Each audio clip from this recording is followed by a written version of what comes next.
इस अनुक्रम में भैया 8वें अनुच्छेद का हिंदी अनुवाद देखेंगे।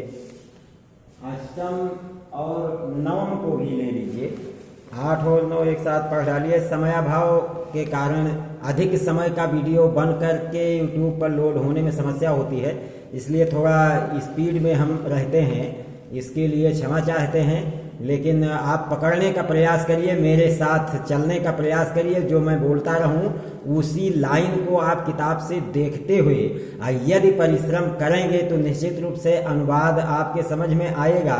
और ऐसा नहीं है कि क्लास पढ़ा कर चले गए, हम जब चाहेंगे तब आप यूट्यूब पर निकाल सकते हैं और आप देख सकते हैं और समझ सकते हैं। तो कृपया विशेष अनुरोध है कि जब इस चैनल को देखें, सर्च करें, तब निश्चित रूप से किताब लेकर के हमारी आवाज़ सुने और किताब अपना हमारा चित्र मत देखिए, फोटो नहीं। फोटो तो इसलिए कि अब यूट्यूब पर फोटो सहित ही लोड करना संभव होता है, नहीं तो हम ऑडियो ही भेजते। तो फोटो हमारा मत देखिए, किताब का लाइन देखिए और अर्थ मेरा। वस्तुतः कालिदासा 8वां कालिदास काव्येषु अंगिरसा श्रृंगारो अस्ति। कालिदास के काव्य में अंगिरस श्रृंगार है, जैसा कि हमने ऑफलाइन में आपको निर्देश भी किया था कि कालिदास की संपूर्ण रचनाएं श्रृंगार रस पर आधारित है। तो कालिदास काव्येषु अंगिरसा श्रृंगारो अस्ति, कालिदास के काव्यों में अंगिरस श्रृंगार है। तस् पुष्ट्यर्थम करुणादयो अन्य रसाः अंगभूताः, उसके पुष्टि के लिए करुणा आदि अन्य रस अंगभूत हैं, अर्थात अंगिरस अर्थात प्रधान रस श्रृंगार है और अन्य रस उसके अंग हैं अर्थात गौण है। रसानुरूपम क्वचित प्रसादा क्वचित माधुर्यम तस्य काव्योत्कर्षे साहाय्यम कुरुते। रस के अनुरूप कहीं प्रसाद कहीं माधुर्य उनके काव्योत्कर्ष में सहायता करते हैं। वैदर्भरीति कालिदासस्य वागस्यो सर्वत्र अनुवर्तते। वैदर्भी रीति कालिदास के वाणी का ही सर्वत्र अनुसरण करती है। अलंकार योजनायाम कालिदासो अद्वितीया, अलंकार योजना में कालिदास अद्वितीय रहे हैं। यद्यपि उपमा कालिदासस्य इति उक्ति उपमा योजनायाम कालिदासस्य वैशिष्ट्यमाख्यात, तथापि उत्प्रेक्षार्थांतर न्यासादीनाम अलंकाराणाम विनियोगा तेन अतीव सहजतया कृता। यद्यपि उपमा कालिदास यह कथन, उपमा तो कालिदास का, यह कथन उपमा कालिदासस्य, ये कथन है विद्वानों के मध्य। विद्वानों साहित्य संस्कृत साहित्य में उपमा कालिदास से एक सूक्ति है। उपमा कालिदास से भारवेरर्थ गवर्मम दंडिना पद लालित्यम माघे संत त्रियो गुणाः, इस प्रकार की सूक्ति आती है। तो उसमें उपमा कालिदास से को लिया जाता है कालिदास की प्रशंसा में। तो उपमा कालिदास से यह उक्ति उपमा योजना में कालिदास की विशेषता तो बताती है, फिर भी उत्प्रेक्षा अर्थांतर न्यास आदि अलंकारों का प्रयोग करके उनके द्वारा बड़े सहजतया से किया गया है। यानी कालिदास ने बड़े सहज भाव से उत्प्रेक्षा अर्थांतर न्यास आदि अलंकार का प्रयोग कर दिया है। कालिदास से नाट्यकृतिषु विशेषता शाकुंतले वस्तु विन्यासा अनुपमा चरित्र चित्रम सर्वथा अनुवद्यम संवाद शैली संप्रेषणीयास्ति। कालिदास के नाटकों में विशेषकर शाकुंतल में वस्तु विन्यास यानी कथा वस्तु अनुपम है। चरित्र चित्रण सर्वथा अनुमध्यम अर्थात पूर्णतः प्रशंसनीय है।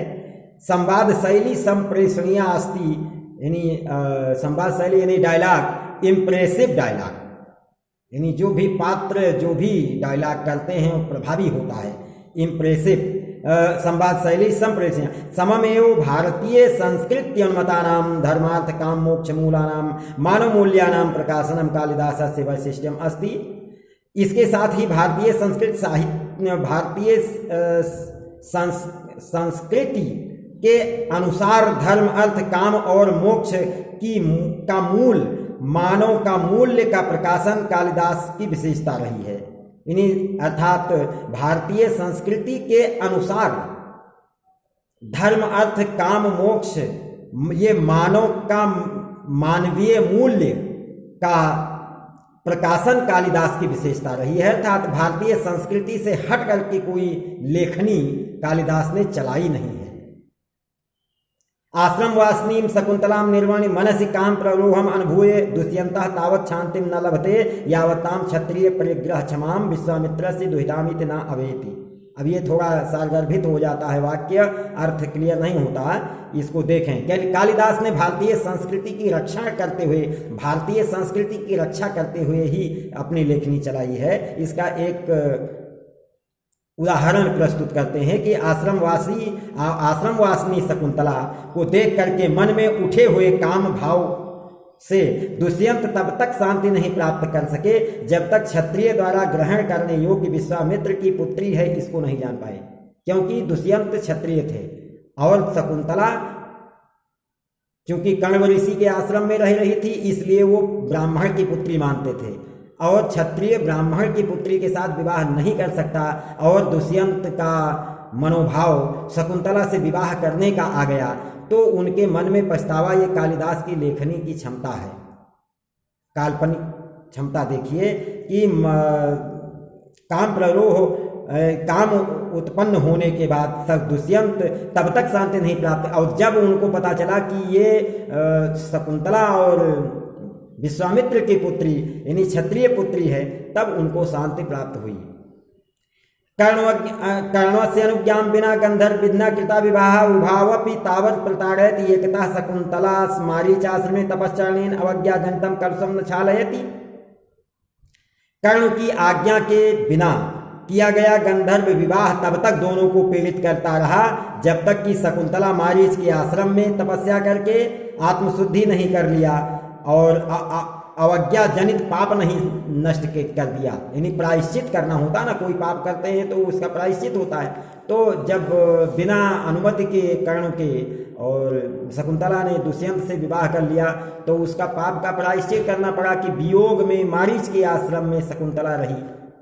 और अपरतः दूसरी तरफ दुष्यंत अंगुलीय लाभेन लब्धा स्मृति, जो दुष्यंत ने अंगूठी दिया था शकुंतला को प्रेम पहचान के लिए, वो जब श्रापवश दुर्वासा के वो अंगूठी गिर जाती है और शकुंतला कोई प्रेम पहचान प्रस्तुत नहीं कर पाती है, दुष्यंत उसको तिरस्कृत कर देते हैं, निष्कासित कर देते हैं, स्वीकार नहीं करते हैं ले जाने पर, तब वो मारीच के आश्रम में रहती है। इस प्रकार बाद में फिर अंगूठी जब प्राप्त हो जाती है दुष्यंत को, उस मछुआरे को जो गिर गई थी अंगूठी तालाब में, वो मछली निकल गई थी, वो मछली से प्राप्त अंगूठी को मछुआरा ले जाकर, दुष्यंत लिखी हुई अंगूठी थी इसलिए वो मछुआरा दुष्यंत को देता है और तब याद आता है दुष्यंत को कि शकुंतला तो मेरी चली गई।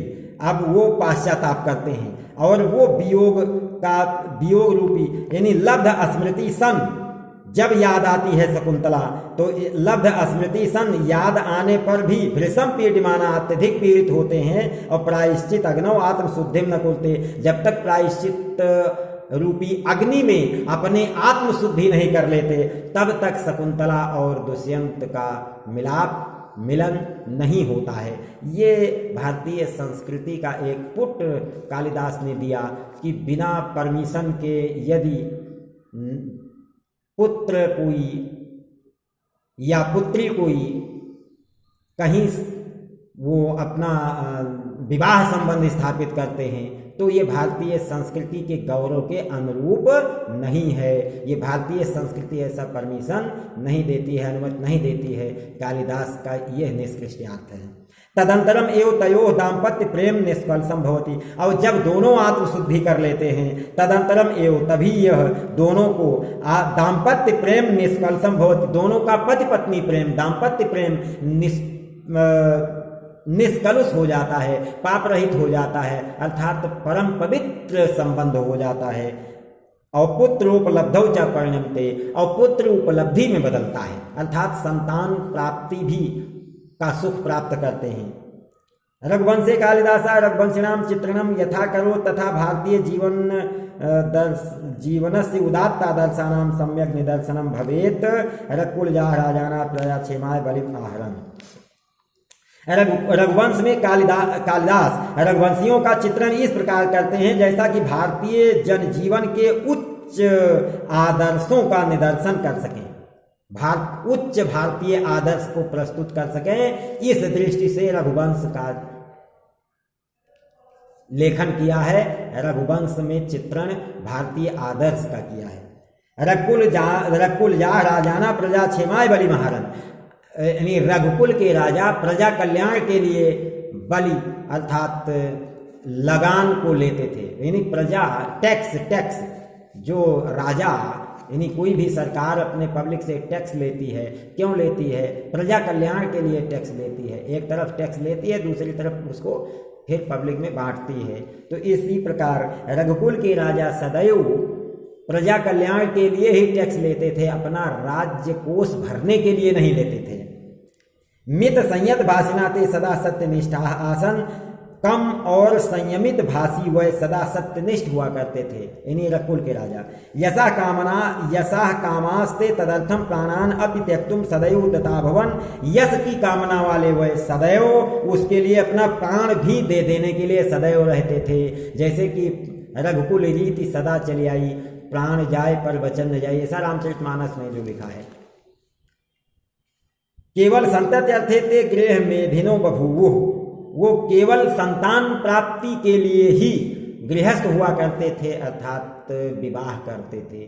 संतान प्राप्ति के लिए, अपने कुल परंपरा को आगे बढ़ाने के लिए ही विवाह का उद्देश्य था, मनोरंजन का नहीं। शैशवे विद्यार्जनम यौवने रंजनम वार्धक्ये मुनिवत मुक्त्यर्थम मुनिवदाचरणम तेषां व्रतमासीत्। देखिए आश्रम व्यवस्था का कैसा वर्णन किया है। आश्रम व्यवस्था यानी ब्रह्मचर्य, गृहस्थ, वानप्रस्थ और संन्यास, ये जीवन में 4 चरण होते हैं और इसका यथावत पालन का रघुवंश में दिखाया है। रघुवंशी राजा क्या करते थे? बचपन में शैशवे विद्या अर्जनम, बचपन में अर्थात ब्रह्मचर्य अवस्था में विद्यार्जन करते थे। यौवने रंजनम, युवावस्था में मनोरंजन करते थे, शिकार करते थे, अपने शक्ति प्रदर्शन करते थे। वार्धक्ये मुक्त्यर्थम, और वृद्धावस्था में, वार्धक्य यानी वृद्धावस्था में, मुक्त्यर्थम माने मुक्ति के लिए, मुक्ति धन अर्थम मुक्त्यर्थम संधि है, मुनिवत आचरणम, मुनि के समान आचरण था। तेषां व्रतम आसीत्, ये उनका व्रत था। सभी रघुकुल के राजा में ये परंपरा थी, कुल परंपरा थी कि बचपन में विद्यार्जन, युवावस्था में मनोरंजन, शक्ति प्रदर्शन, राज्य विस्तार और वृद्धावस्था में मुक्ति के लिए, समाज को दिखाने के लिए नहीं, मुक्ति के लिए मुनि के समान आचरण। बाल वृद्ध वनितादीनाम यदा आचरणम कालिदास काव्य निरूपितम तत्सर्वथा भारतीय संस्कृति गौरवानुरूपमेव। बाल वृद्ध स्त्री आदि का जो आचरण कालिदास के काव्य में निरूपित है अर्थात उपलब्ध होता है, वो सभी भारतीय संस्कृति के गौरव के अनुरूप है। धन्यवाद।